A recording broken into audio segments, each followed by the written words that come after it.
Ben Richards is not a criminal. He's a 35-year-old construction worker in Co-op City, a crumbling dystopian slum where jobs are scarce. Medicine is black market, and a corporation called the Network controls everything from the news to the government. Ben raised his voice once. Just once, when he reported illegal radiation exposure at his job. They fired him, then blacklisted him from every company the network owns. Now his daughter Kathy is burning up with the flu. His wife Sheila is pulling double shifts at a nightclub just to keep the lights on, and Ben can't get hired anywhere.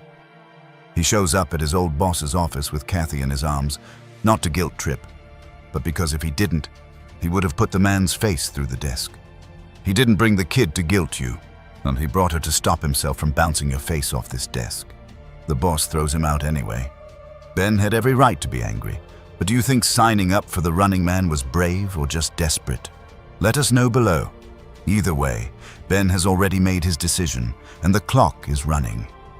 Outside, on every screen in the city, a game show blares. The Running Man.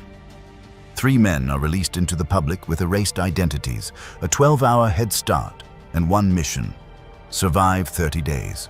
If they do, they win $1 billion new. The network arms the public with a record and report app and doubles the prize money this final run of the season. The audience does the hunting. The hunters do the killing. Nobody wins. That night, Ben watches his daughter suffer through another fever with black market medicine that doesn't actually cure anything. Sheila tells him she has a way to make extra money at the club. Ben knows exactly what that means. He knows what kind of men those are. He tells her no. He goes to bed. He stares at the ceiling, and somewhere in that silence, a man who has spent his whole life following the rules decides to stop. He signs up for the Running Man. He makes one phone call to Sheila. He tells her a man named Doug will bring cash tonight. Take Kathy to a real doctor. Get her whatever she needs. Then he says, "I'm on the Running Man." There's a long silence on the line. She says, "I love you." He says, "I love you too." And that's that. At the network building, Ben meets his 2 fellow runners, Laughlin, a quiet woman with a plan of her own, and Jansky, a cheerful, hopelessly optimistic man named Tim who wants to do a fun fact icebreaker. The 3 of them get jumpsuits and a stage. Show host Bobby T, all teeth and tailoring, introduces them to 2 billion viewers as society's worst. Ben gets called a freeloader who bit the hand that fed him. His wife gets called a night witch. The crowd boos and screams for blood. Ben stands there and absorbs every word. Then Bobby T asks for his famous last words. "Fuck you, Dan." The crowd loses its mind. Then producer Dan Killian pulls Ben aside and tells him something surprising. You have what it takes to win this game. He's not doing his TV voice. He means it. And the signing bonus in that envelope is real enough that Ben's hands don't shake when he opens it. But Ben doesn't care. He just wants the clock to run.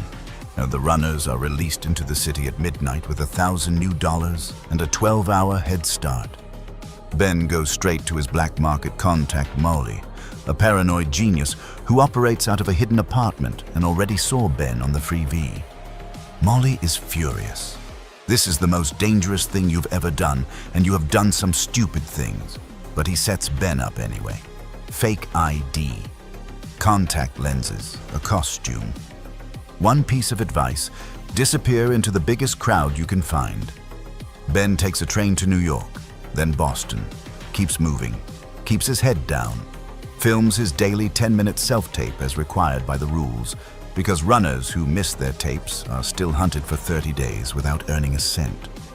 On camera, he's dry, funny, exhausted. Off camera, he's calculating every step. Day 1 ends.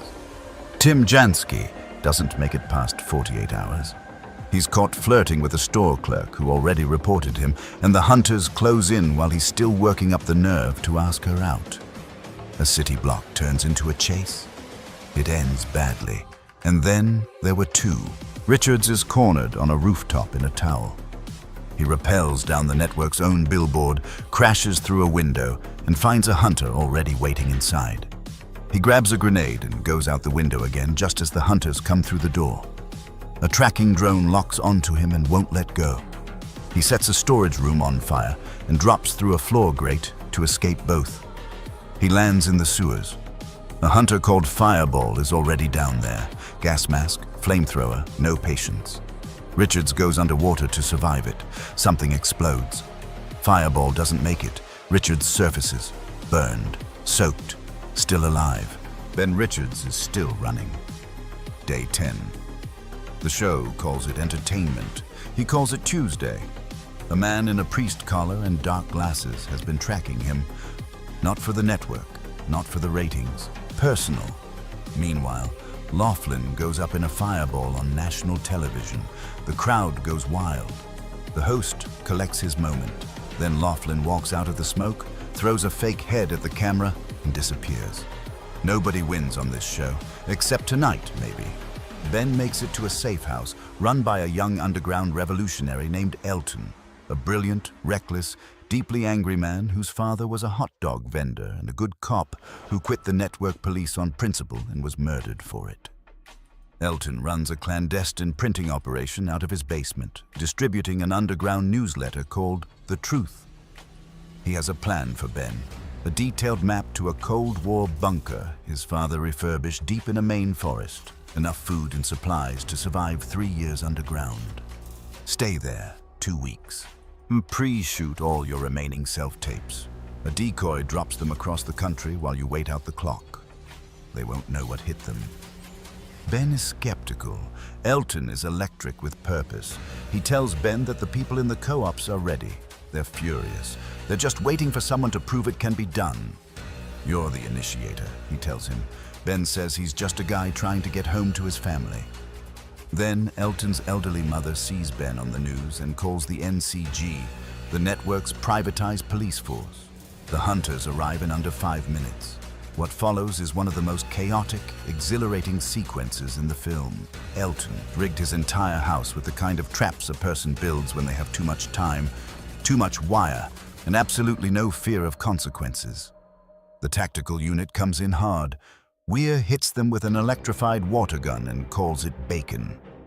They escape through a trap door, then a mine shaft, and then a tunnel where a hunter is already waiting in the dark.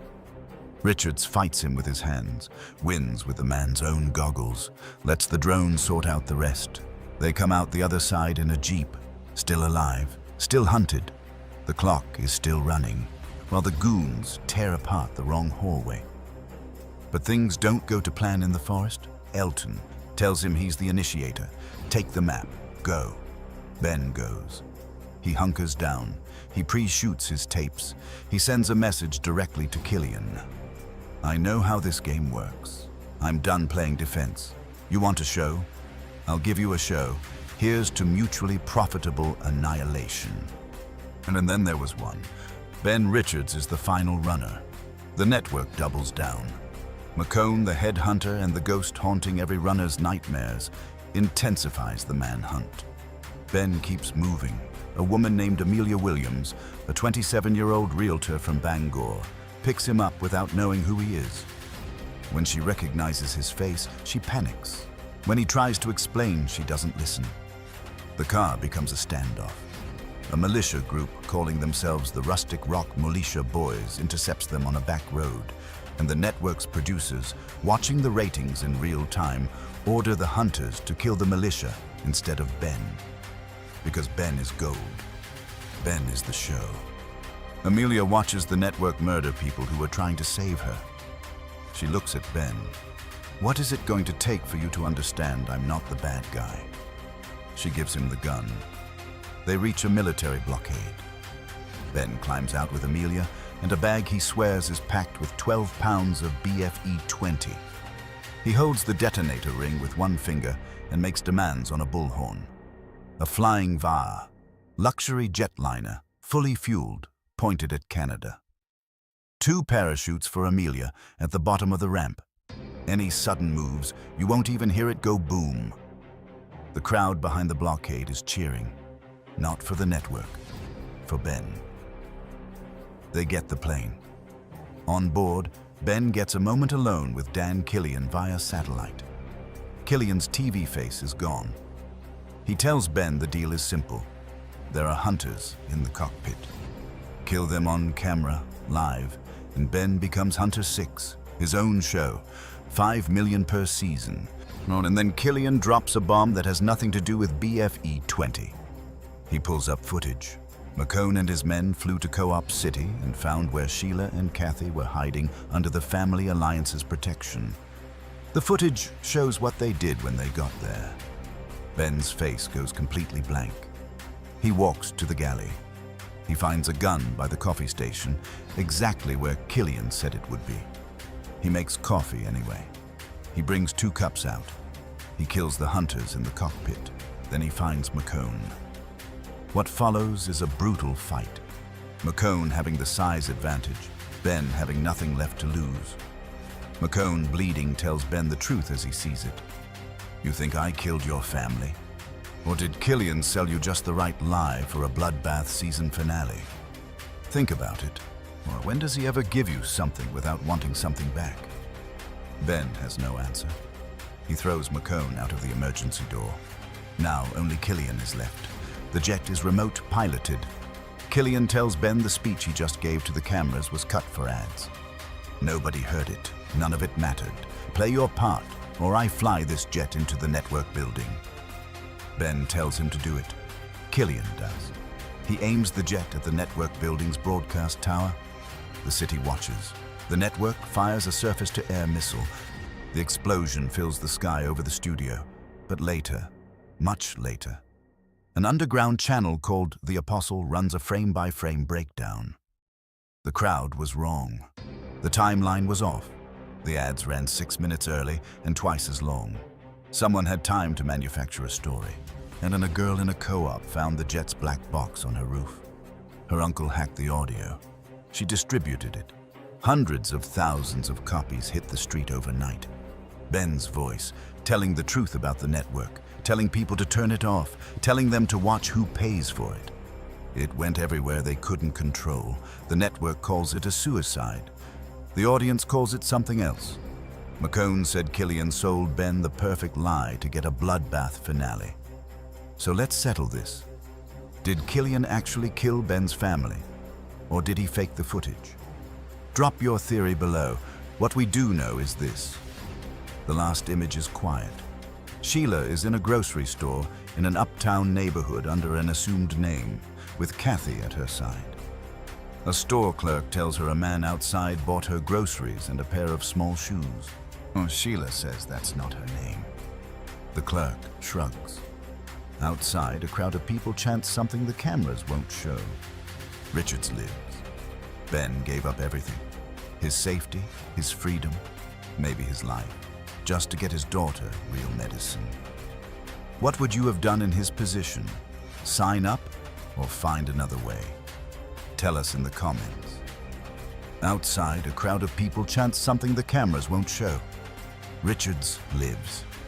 And that's how it ends. Or is it?